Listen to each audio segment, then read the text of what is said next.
Hi Soul Fam, this is Renee Asiri with InsideJobHealing.com, coming to you from sunny New Mexico. I'm back from my travels, and this is the weekly forecast for the collective.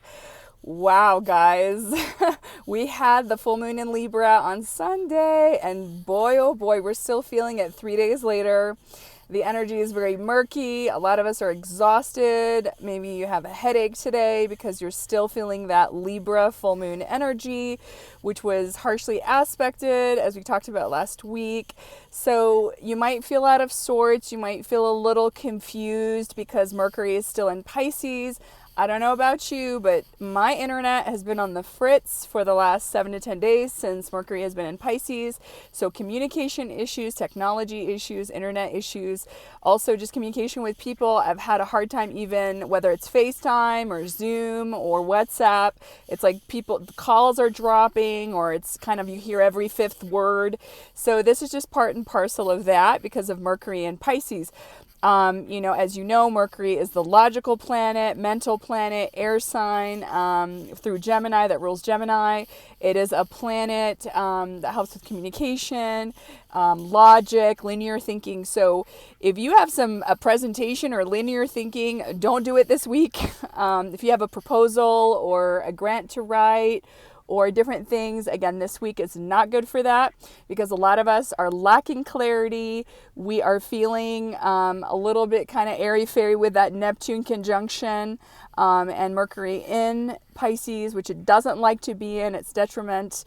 And as you know, Pisces is ruled by Neptune, right? But having said that, Neptune does have some positive aspects. So if you are a creative, this is a great week for you to write that creative project or that book. And also not only have the creativity, but also imagination, tap into your imagination, maybe do some future thinking, things like that. So there are positive aspects. However, linear thinking and logic is out the window right now. So just keep that in mind. The good news is that Mercury is moving into Aries, which is more of an action-oriented sign. You are going to get more clarity this weekend. So we're going to kind of switch from that Neptunian Mercury energy at the beginning of the week until getting some more clarity with Mercury going into the action and fiery sign of Aries. It's going to help the logic more, and it is going to be very direct communication. So you might be too direct in your communication. So watch out for that this weekend if you don't want to have some verbal conflicts that we had last week. So unfortunately, there was a lot of fires burning in the collective last week. As the astrologers predicted, unfortunately, there was some shootings in America.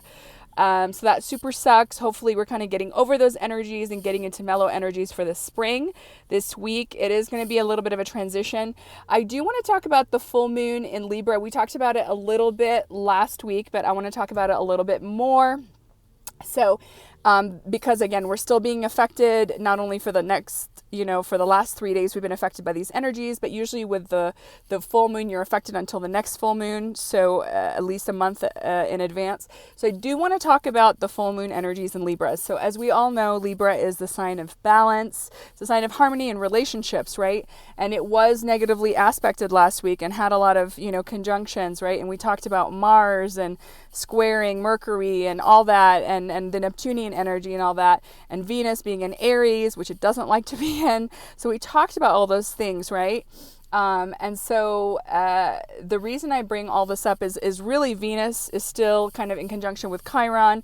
So there is still that wounded healer energy still going on. And it's also kind of like the beginning of new cycles because anytime Venus is conjunct to the sun and it's in Aries, which is the first sign of the zodiac, is the astrological new year, it's new beginnings, it's new cycles. So we're kind of like doing things we're doing life in a different way, right? And so last week I was on this epic road trip. I was intuitive traveling.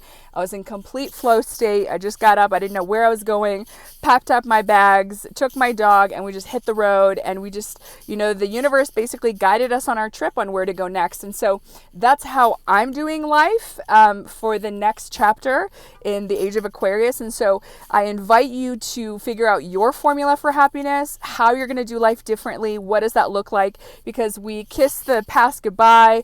We've healed a lot of things. We've transmuted a lot of the things that were blocking us from our new reality. And now we're in the process of building this new reality. So how are you going to do life differently? Because this is all about new cycles, new beginnings. You're going to show up completely differently because you're leaving the past behind, all your limitations, all your fears and all that. So what is your happiness formula? For me, it's being in the sun, it's being outdoors, it's being in nature and national parks.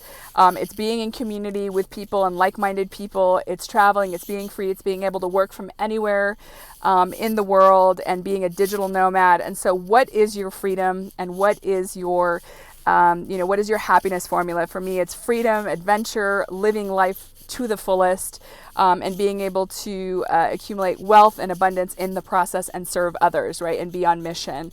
So that is your homework if you choose to take it, is to figure out how you're going to do life differently. What is your happiness formula? Because this is definitely a start of a new cycle.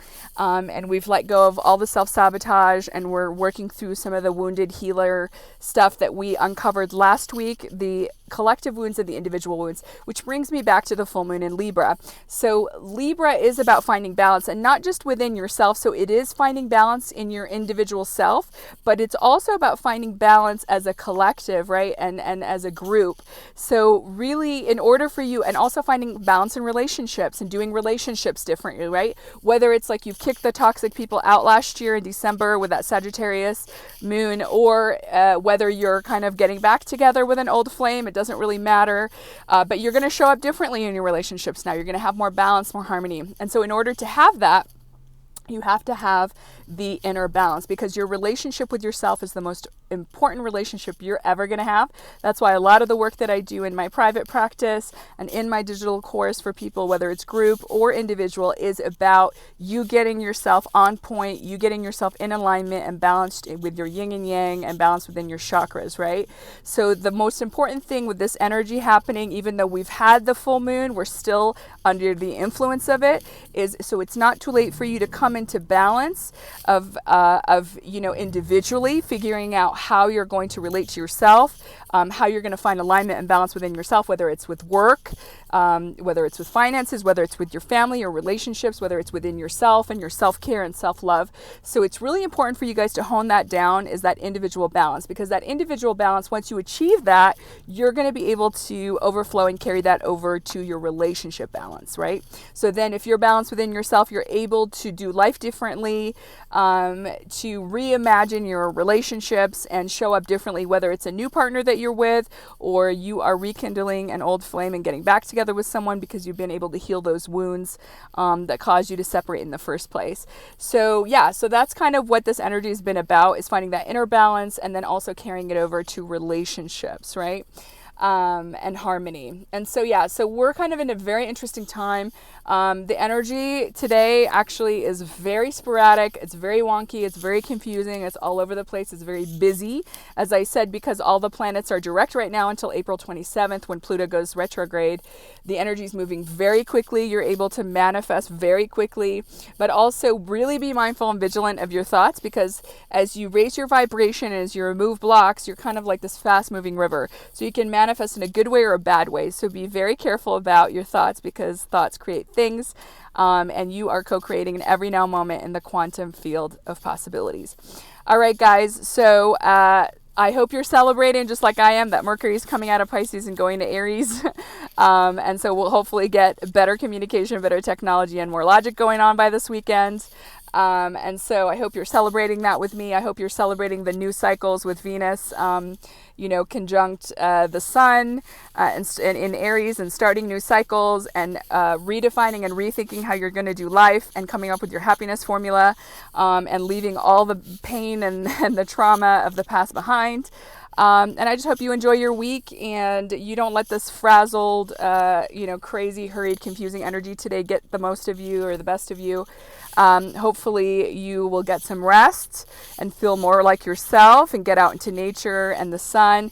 And the biggest key takeaway, guys, that I want to tell you is you need to integrate these energies, right? So whatever's coming up for healing, whether you need to observe it first, you need to transmute it and alchemize it from it becoming from the unconscious, transmute it and alchemize it by shedding the sun and the light of consciousness on it. So whatever wounds and patterns and false and limiting beliefs, you need to be aware of them first, because you cannot fix what you're not aware of. And then once you alchemize it and reprogram and say your positive affirmations and do the subconscious and unconscious clearing work and energetic integration, you need to integrate and you need to let go of past stagnant energies that no longer serve you by working with someone like myself, and be able to really integrate and feel to heal and integrate these energies, so that way you're not a victim, you are not a slave to the past and the old energies, and you are present in your body and ready to kick ass and live your best life. Love you guys. Rena Yassiri with InsideJobHealing.com.